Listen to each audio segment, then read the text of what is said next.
नमस्कार छात्रों, मैं हूँ शिखा और स्वागत है आपका शिखा संस्कृत क्लासेस में। कैसे हैं छात्रों? चलिए आज हम देखेंगे वेदांग। और वेदांग किसका टॉपिक है? इकाई 1 का।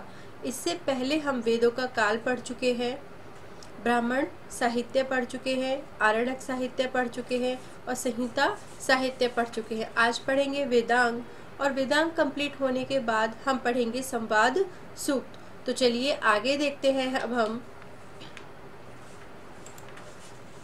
वेदांग क्या है। वेदांग चलिए देखिए, वेदांग वेदस्य अंगानि, क्या बोलेंगे? वेदस्य अंगानि अर्थात वेद के अंग। वेदस्य अंगानि अर्थात वेद के अंग है। अब अंग का क्या अर्थ है? वे उपकारक तत्व जिनसे वस्तु के स्वरूप का बोध होता है। हमें पता चलता है कि वस्तु का स्वरूप कहता है, कैसा है, उसका बोध होता है, वो क्या कहलाएंगे? अंग। ठीक है। और वेदांग वेद के अंग। चलिए आगे देखिए कि मंडूकोपनिषद में चारों वेदों के साथ जब उनके 6 वेदांगों की गणना कराकर उन्हें क्या कहा गया? अपरा विद्या कहा गया। ये आपको पता होना चाहिए, अपरा विद्या कहा गया। पहले क्या आए? पहले आए चारों वेद और उसके बाद क्या है? उसके 6 वेदांग। देखिए आगे, तत्र परः ऋग्वेदो यजुर्वेदः सामवेदो अथर्ववेदः। पहले देखिए ऋग्वेद, यजुर्वेद, सामवेद और अथर्ववेद। फिर देखिए क्या है? शिक्षा, कल्प, व्याकरण, निरुक्त, छंदो, ज्योतिष्यम, मिति। ज्योतिष मिति। तो पहले क्या है? हमारे चारों वेद और उसके बाद हमारे क्या है? चारों क्या? वेदांग। चलिए अब इन 6 वेदांगों के 3 प्रमुख उद्देश्य हैं। किनके? जो हमने 6 वेदांग पढ़े हैं अभी। अब देखिए इसमें क्या है? वेदों का अर्थबोध। वेदों का अर्थबोध किससे है? व्याकरण से और निरुक्त से। उनका सही उच्चारण करना किससे है? शिक्षा और छंद से। वेदों का याज्ञिक प्रयोग। किसका प्रयोग? वेदों का याज्ञिक प्रयोग किससे है? कल्प और ज्योतिष से। तो क्या समझे छात्रों? वेदांग किसे कहेंगे? वेद के अंगों को वेदांग कहेंगे। वे जिनसे वस्तु के स्वरूप का हमें बोध होता है वो अंग कहलाएंगे और ये वेद के अंग है। कौन कौन से वेद के अंग हैं? 6 वेद के अंग हैं। शिक्षा, छंद, कल्प, ज्योतिष, निरुक्त, व्याकरण। ठीक है। चलिए अब आगे देखते हैं। आगे है वेदों के नाम देखिए और उनकी कितनी संख्या, कितने हैं? वेदांग है हमारे 6। कौन कौन से हैं? शिक्षा है, व्याकरण है, छंद है, निरुक्त है, ज्योतिष है और कल्प है। शिक्षा व्याकरणम छंदो निरुक्तम ज्योतिषम तथा कल्पश्चेति षड अंगानि वेदस्याहुम निषीणः। ठीक है। ये वेदांग सूत्र शैली में लिखे गए हैं। किसमें? कौन सी शैली में लिखे गए हैं? आपसे पूछा जा सकता है कि वेदांग जो है वो कौन सी शैली में लिखे गए हैं। तो कौन सी शैली में लिखे गए हैं? सूत्र शैली में लिखे गए हैं। और आपको वेदांगों के नाम पता होने चाहिए कि कौन कौन से वेदांग हैं। 6 वेदांग हैं। कौन कौन से? शिक्षा, व्याकरण, छंद, निरुक्त, ज्योतिष और कल्प। चलिए आगे देखिए, पाणिनीय शिक्षा में वेदांगों को क्या कहा गया है? वेद पुरुष के विविध अवयवों का रूपक बताया गया है। यानी वेद पुरुष के अंग के रूप में इनको वेदांगों को बताया गया है। किसमें? पाणिनीय शिक्षा में। अब देखिए, छंदः पादौ तु वेदस्य। क्या कहा मैंने?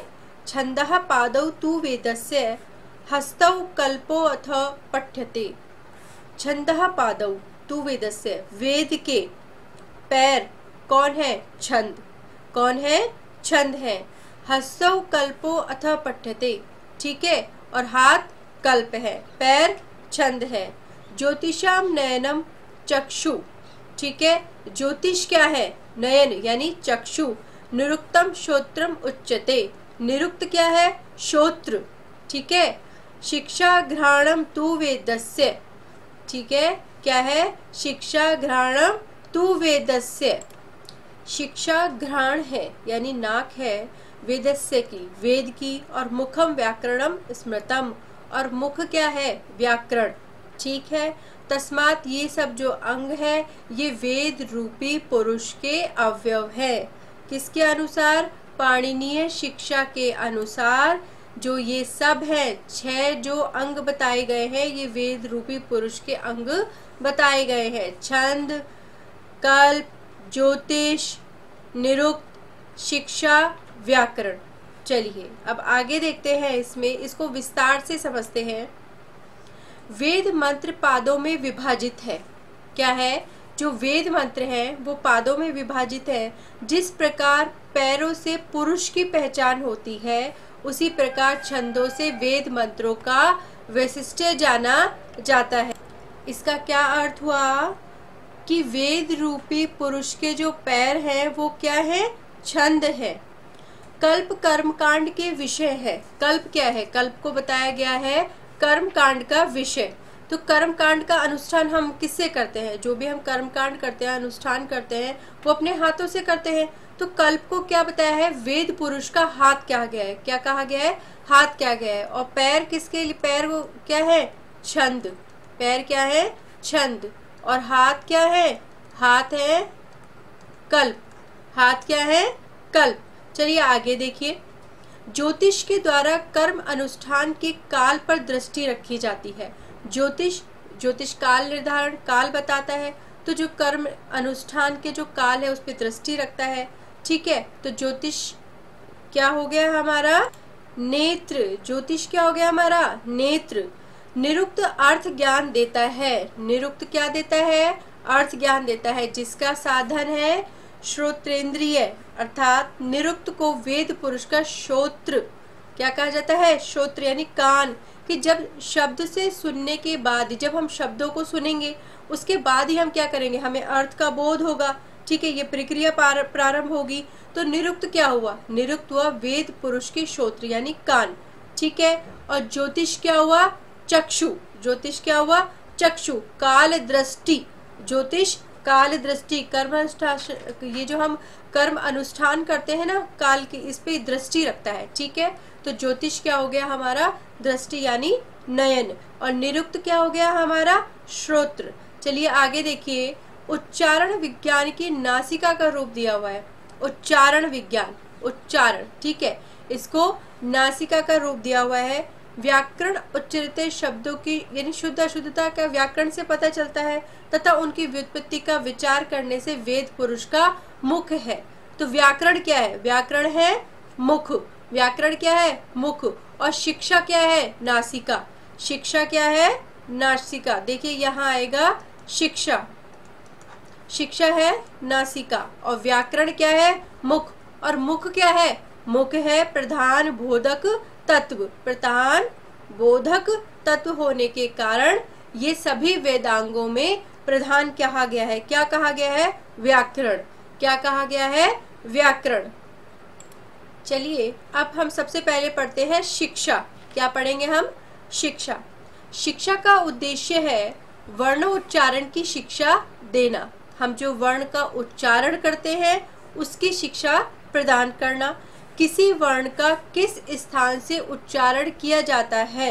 ठीक है, हमने जब ये वर्ण पढ़े थे, मैंने आपको पहली क्लास में वर्ण पढ़ाए थे, तब कौन सा वर्ण कौन से उच्चारण स्थान से होगा ये मैंने आपको बताया था। कंठ, तालु, स्वर मात्रा सब मैंने आपको पहले पढ़ाए हुए हैं। ठीक है, तो कितने स्थान और प्रयत्न हैं, शरीर वायु किस प्रकार वर्ण के रूप में परिवर्तित होती है, कितने स्वर है। ठीक है, स्वर है, ये सब मैं आपको पढ़ा चुकी हूँ।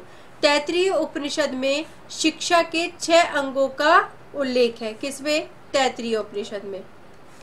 वर्ण, स्वर, मात्रा, बल, साम और संतान। वर्णः स्वरः मात्रा बलम साम संतानः इत्युक्तः शिक्षा अध्यायः। ठीक है, तैत्तिरीय उपनिषद में शिक्षा के कितने अंग बताए गए हैं, 6 अंगों का उल्लेख किया गया है। किसमें, तैत्तिरीय उपनिषद में।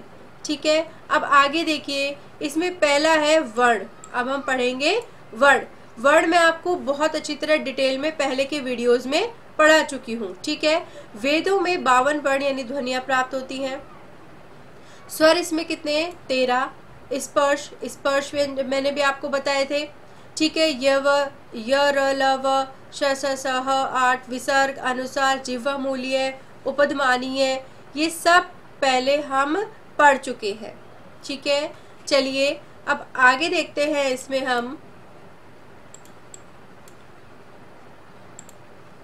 दूसरा है स्वर। स्वर कितने? 3, उदात्त, अनुदात्त और स्वरित। उदात्त, अनुदात्त और स्वरित स्वर। उदात्त, उदात्त का मैंने आपको क्या बताया था कि जिन स्वर वर्णों का उच्चारण मुख तालु के ऊपरी स्थान से होता है उन्हें हम उदात्त स्वर कहते हैं, ठीक है। उच्चई, रुदात्त, जैसे अ, ई, ये सब मैंने आपको बताए थे। दूसरा आ जाता है अनुदात्त। पहला उदात्त, दूसरा आ गया अनुदात्त। अनुदात्त का मैंने आपको बताया था कि जिन स्वर वर्णों का उच्चारण मुख तालु, क्या? मुख तालु के अध्य स्थान से होता है उन्हें अनुदात्त स्वर कहते हैं। निच्चैरुनुदात्त, ठीक है, यही बताया था, निच्चैरुनुदात्त। और इसमें क्या है? वर्णों के नीचे एक क्षैतिज रेखा होती है। जो हमारे वर्ण होंगे ना उनके नीचे कौन सी रेखा होगी? क्षैतिज। ये हो गया अनुदात्त। अब हम पढ़ेंगे स्वरित। कौन सा? स्वरित। जिन स्वर वर्णों का उच्चारण स्थान मुख तालु के मध्य स्थान से होता है। कहाँ से होगा? मध्य स्थान से होगा, वो क्या कहलाएगा? स्वरित स्वर कहते हैं। समाहारः स्वरितः, समाहारः स्वरितः। और इन स्वर स्वरित वर्णों के ऊपर, ठीक है, कौन सा होगा निशान? देखिए ये वाला कौन सा होगा? लंबवत रेखा प्रयुक्त होती है, तो ये कौन से कहलाएंगे? स्वरित। कौन से कहलाएंगे? स्वरित। आगे आ जाता है तीसरा मात्रा। ये किसके अंदर पढ़ रहे हैं हम? शिक्षा के अंदर पढ़ रहे हैं, ठीक है। दूसरा है हमारा मात्रा। पहला क्या था? वर्ण, फिर हमारा आया स्वर, अब है हमारा मात्रा। मात्रा में देखिए स्वरों के उच्चारण में लगने वाले समय को हम क्या कहते हैं? मात्रा कहते हैं। जब हम स्वरों का उच्चारण करेंगे तो उसमें कितना समय लग रहा है उसे ही हम कहेंगे मात्रा। ये 3 है, कौन कौन सी? ह्रस्व, दीर्घ और प्लुत। ह्रस्व, दीर्घ और प्लुत। ह्रस्व की कौन सी होती है? 1 मात्रा। दीर्घ की कितनी होती है? 2 मात्रा। और प्लुत की कितनी मात्रा होती है? 3।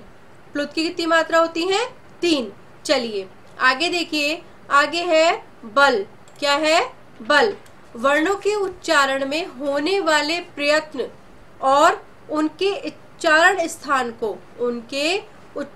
स्थान को बल कहते हैं, ठीक है। प्रयत्न 2 है, कौन कौन से? आभ्यंतर और बाह्य। आभ्यंतर और बाह्य, ये भी मैं आपको पहले की वीडियोस में पढ़ा चुकी हूँ। आभ्यंतर प्रयत्न और बाह्य प्रयत्न दोनों समझा चुकी हूँ। आभ्यंतर प्रयत्न में मैंने आपको बताया था कि जिन वर्णों का उच्चारण आंतरिक प्रयास के माध्यम से किया जाता है उसे आभ्यंतर प्रयत्न कहते हैं। और आभ्यंतर प्रयत्न मैंने आपको कितने बताए थे? बताइए। आभ्यंतर प्रयत्न मैंने आपको बताए थे 5। कितने बताए थे? मैंने आपको 5 बताए थे, ठीक है। लघु सिद्धांत कौमुदी के अनुसार मैंने आपको 5 बताए थे। आभ्यंतर प्रयत्न हो पंचधा, ठीक है।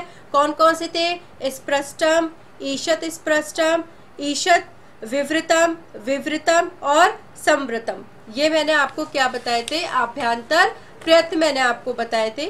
और बाह्य प्रयत्न मैंने आपको क्या बताया था कि जिन वर्णों का उच्चारण करने के लिए हमें बाहरी प्रयास किया जाता है, ठीक है। क्या किया जाता है? बाहरी प्रयास किया जाता है, वे होते हैं बाह्य प्रयत्न। और बाह्य प्रयत्न मैंने आपको कितने बताए थे? 11। कितने बताए थे मैंने आपको? बाह्य है प्रयत्न हो एकादशधा, 11 बताए थे, ठीक है। कौन कौन से थे? विवार, श्वास, अघोष, संवार, नाद, घोष, महाप्राण, अल्प प्राण, उदात्त, अनुदात्त और स्वरित। ये जो भी मैं आपको बता रही हूँ, आभ्यंतर प्रयत्न, बाह्य प्रयत्न, ह्रस्व, दीर्घ, सारी चीजें मैं आपको पहले के वीडियोस में क्लियर करवा चुकी हूँ। पूरा विस्तार से मैंने आपको वो समझाया है। चलिए आगे देखिए। साम। सम विधि से सुस्पष्ट और सुस्वर उच्चारण, ठीक है। सुस्वर उच्चारण। संतान संहिता अर्थात पद पाठ में प्रयुक्त शब्दों में संधि नियमों को लगाना, संधि के नियमों को लगाना, ये क्या कहलाएगा? संतान। चले आगे देखते हैं। अब हम पढ़ेंगे, शिक्षा के अंदर ही हम ये सब पढ़ रहे हैं, ठीक है। पहले हमने 6 टॉपिक पढ़े हैं। अब देखिए वेदों के प्रमुख शिक्षा ग्रंथ, क्या पढ़ेंगे? वेदों के प्रमुख शिक्षा ग्रंथ। उपलब्ध शिक्षा ग्रंथ कितने हैं? 35 हैं। इनमें मंत्रों के उच्चारण आदि का विस्तृत वर्णन दिया गया है। 32 शिक्षा ग्रंथों का एक संकलन शिक्षा संग्रह नाम से प्रकाशित हुआ था, ठीक है। अब पाणिनीय शिक्षा के 11 खंड बताए गए हैं। कितने बताए गए हैं? 11 खंड पाणिनीय शिक्षा के बताए गए हैं। चलिए अब ये देखिए आप, ऋग्वेद के अंदर कौन कौन सी है? शिशिरीय शिक्षा, शौनक शिक्षा, पाणिनीय शिक्षा, स्वरांग शिक्षा और स्वर व्यंजन शिक्षा। ये किस में दी गई है? ये दी गई है ऋग्वेद में। अब शुक्ल यजुर्वेद में देखिए, याज्ञवल्क्य शिक्षा, वर्ण रत्न प्रदीपिका, प्रातिशाख्य प्रदीप, संप्रदाय प्रबोधिनी, मांडव्य और अवसान निर्णय। आगे है कृष्ण यजुर्वेद में चारायणीय शिक्षा, भारद्वाज शिक्षा, व्यास शिक्षा, सर्वसम्मत शिक्षा, पारी शिक्षा और कौंडिन्य शिक्षा। फिर आती है सामवेद, ये चारों देख लीजिए। फिर सामवेद में कौन कौन सी थी? नारदीय शिक्षा, लोमशीय शिक्षा और गौतमीय शिक्षा। लास्ट है हमारा अथर्ववेद शिक्षा। मांडुक्य शिक्षा आती है अथर्ववेद में, वर्णपटल आती है और दंत्योष्ट विधि शिक्षा किसके अंदर आती है? अथर्ववेद में। चलिए अब आगे देखते हैं। आगे आ जाता है कल्प, ठीक है। आगे क्या है? कल्प। और इससे पहले हमने क्या पढ़ा है? शिक्षा। कल्प का अर्थ जिन ग्रंथों में यज्ञ संबंधी विधियों का समर्थन या प्रतिपादन किया जाता है उन्हें हम क्या कहेंगे? कल्प कहेंगे। किसका? यज्ञ संबंधी विधियों का। यह आपको ध्यान रखना है कि जिन ग्रंथों में यज्ञ संबंधी विधियों का प्रतिपादन किया जाता है उन्हें कल्प कहते हैं। ऋग्वेद प्रातिशाख्य की टीका में विष्णु मित्र ने कहा है कि जिन ग्रंथों में वैदिक कर्मों यानी यज्ञ आदि जो वैदिक कर्म किए जाते हैं ना का सांगोपांग विवेचन यानी उनका जो विवेचन किया जाता है उन्हें हम क्या कहेंगे? कल्प कहेंगे। अभी किसने?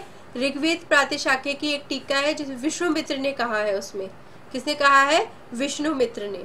चलिए, कल्प्यते समर्थयते याग प्राज्ञोत्रः इति व्युत्पत्ते, सायण ने ये लिखा है। अब आगे देखिए, इसमें कल्प सूत्र के कुछ भाग हैं। देखिए कल्प सूत्रों के भेद। अब इसमें 4 भेद है कल्प सूत्रों के। पहला है इसके अंदर श्रोत्र सूत्र। कौन सा है? श्रोत्र सूत्र। श्रोत्र का अर्थ है श्रुति प्रतिपादित या वेदों में वर्णित, ठीक है। श्रुति से श्रोत्र शब्द बना है। श्रोत्र सूत्रों में वेदों में वर्णित बड़े यज्ञ याग स्त्रियां का विस्तृत विवेचन किया गया है, ठीक है। बड़े बड़े जो यज्ञ हैं याग है उनका इसके अंदर विवेचन किया हुआ है। इन विशिष्ट यागों में मुख्य है दर्श, पौर्णमास, सोमयाग, वाजपेय, राजसूय, अश्वमेघ, सोत्रामणि आदि, ठीक है। जो बड़े बड़े यज्ञ हुए, अश्वमेघ यज्ञ हुआ, जो भी हुआ, तो जो बड़े बड़े जो यज्ञों का जो वर्णन है वो इस श्रोत्र सूत्रों में वर्णित है, ठीक है। आगे देखिए ग्राह्य सूत्र। इसमें गृहस्थ से संबंधित कितने कौन कौन से 16 संस्कारों, ठीक है। किससे संबंधित? गृहस्थ से संबंधित 16 तो संस्कार, 5 महायज्ञ, 7 पाक यज्ञ, गृह निर्माण, गृह प्रवेश, पशुपालन, कृषि कर्म आदि से संबंधित यज्ञों की विधियां दी हुई है। किसके अंदर दी हुई है? ग्राह्य सूत्र में। किसमें? ग्राह्य सूत्र में। कौन कौन सी? देखिए 16 तो संस्कार है, 5 महायज्ञ हैं, 7 इसमें पाक यज्ञ है, गृह निर्माण, गृह प्रवेश, पशुपालन, कृषि कर्म, इन सबसे संबंधित जो यज्ञों की विधियां हैं वो ग्राह्य सूत्र में दी हुई है। चलिए, और श्रोत्र सूत्र में क्या है? बड़े बड़े यज्ञ आगे जो है ना उनका पूरा विवेचन किया हुआ है। जैसे अश्वमेव यज्ञ हुआ, राजसूय हुआ, इन सबका उसमें विवेचन है। चलिए आगे देखते हैं इसमें। फिर आ जाता है धर्म सूत्र। कौन सा आ जाता है? धर्म सूत्र। ये आचार संहिता से संबंधित ग्रंथ है। ये स्मृतियों के पूर्व रूप है। कौन से हैं? स्मृतियों के पहले के रूप है। इसमें वर्णाश्रम के कर्तव्यों, जो वर्ण आश्रम है उसका कर्तव्य, आचार विचार, मान्यताओं और सामाजिक जीवन के कर्तव्य और अकर्तव्यों का इसमें वर्णन है। किसमें? धर्म सूत्र में। और ये क्या है? ये आचार संहिता से संबंधित ग्रंथ है। फिर आ जाता है शुल्ब सूत्र। कौन सा? शुल्ब सूत्र। ये शुद्ध रूप से गणित शास्त्रीय वैज्ञानिक ग्रंथ है। ठीक है, अब आपसे पूछ लिया जाएगा कि शुद्ध रूप से गणित शास्त्रीय वैज्ञानिक ग्रंथ कौन सा है, तो वो है शुल्ब सूत्र। चलिए, इसमें गणित शास्त्र के अंग कौन कौन से, जैसे ज्योमेट्री दी हुई है, कौन सी? ज्यामिति शास्त्र से संबंधित अनेक प्रमेय, जो हम मैथ में पढ़ते हैं ना, अनेक प्रमेय, वो दी हुई है। इसमें छोटी बड़ी सभी प्रकार की वेदियों के निर्माण की पूरी विधि, वेदियों के निर्माण की पूरी विधि दी हुई है। सभी पाश्चात्य विद्वान इन ग्रंथों में वर्णित जो ज्यामिति है से संबंधित प्रमेयों आदि के वर्णन पर मंत्र मुग्ध है। ठीक है, इसके अंदर जितनी भी ज्यामिति से संबंधित जो प्रमेय दी हुई है ना, उनका जो वर्णन है उस पर कौन है? मंत्रमुग्ध। सारे सभी पाश्चात्य विद्वान। और पाइथागोरस आदि के प्रमेयों का भी इसमें स्पष्ट उल्लेख है। कौन सा? पाइथागोरस। चलिए, अब आगे देखिए, इसमें आगे है इसमें व्याकरण। कौन सा है? व्याकरण। हम कौन से दो पढ़ चुके हैं? शिक्षा पढ़ चुके हैं। क्या पढ़ चुके हैं हम? एक तो हम शिक्षा कर चुके हैं और दूसरा हम कर चुके हैं इसमें कल्प। अब तीसरा हम इसमें पढ़ रहे हैं व्याकरण। कौन सा पढ़ रहे हैं? व्याकरण।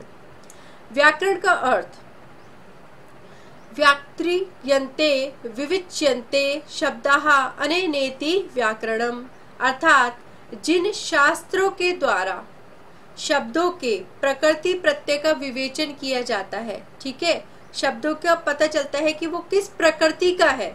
ठीक है, उसे हम क्या कहेंगे? व्याकरण कहेंगे। इसमें यह विवेचन किया जाता है कि शब्द कैसे बनता है। क्या इसमें विवेचन किया जा रहा है कि जो हमारा शब्द है वो कैसे बन रहा है, शब्द कैसे बन रहा है, उसकी क्या प्रकृति है, किसकी? शब्द की। शब्द की क्या प्रकृति है, क्या प्रत्यय लगा है, उस शब्द में क्या प्रत्यय लगा है। अब देखिए कैसे, ठीक है, शब्द कैसे बना है, उसकी क्या प्रकृति है और उसमें क्या प्रत्यय लगा है। ठीक है, ये किस में बताया जाएगा? व्याकरण में बताया जाएगा। तदनुसार शब्द का अर्थ निश्चित किया जाता है। अब जो हमारा शब्द तैयार हुआ उसका क्या अर्थ निकला, यह निश्चित किया जाता है। पाणिनीय शिक्षा में व्याकरण को वेद पुरुष का मुख बताया गया है। किसमें? पाणिनीय शिक्षा में वेद पुरुष का मुख बताया गया है। किसको बताया गया है? व्याकरण को बताया गया है। तो मुखम व्याकरणम स्मृतम, मुखम व्याकरणम स्मृतम। चलिए, अब आगे देखिए, इसमें व्याकरण के प्रयोजन, व्याकरण के प्रयोजन पतंजलि ने महाभाष्य आहिक 1 में, किसमें? आहिक 1 में व्याकरण के 5 प्रयोजन बताए थे। ठीक है, 5 कौन कौन से प्रयोजन बताए थे? रक्षोआगम लघु संदेह प्रयोजनम। ठीक है, कौन से बताए थे? 5 प्रयोजन बताए थे इसके अंदर। देखिए कौन कौन से हैं। रक्षा, ऊह, रक्षा, ऊह, आगम, लघु और असंदेह। असंदेह, रक्षा, ऊह, आगम, लघु, असंदेह, ये 5 प्रयोजन बताए गए थे। पतंजलि ने महाभाष्य आहिक 1 में है।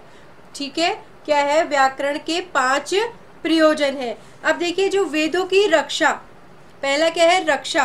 तो वेदों की रक्षा यानी वेदों के मूल पदों को समझना। किसको? जो वेद है उनके जो मूल पद हैं उनको समझना।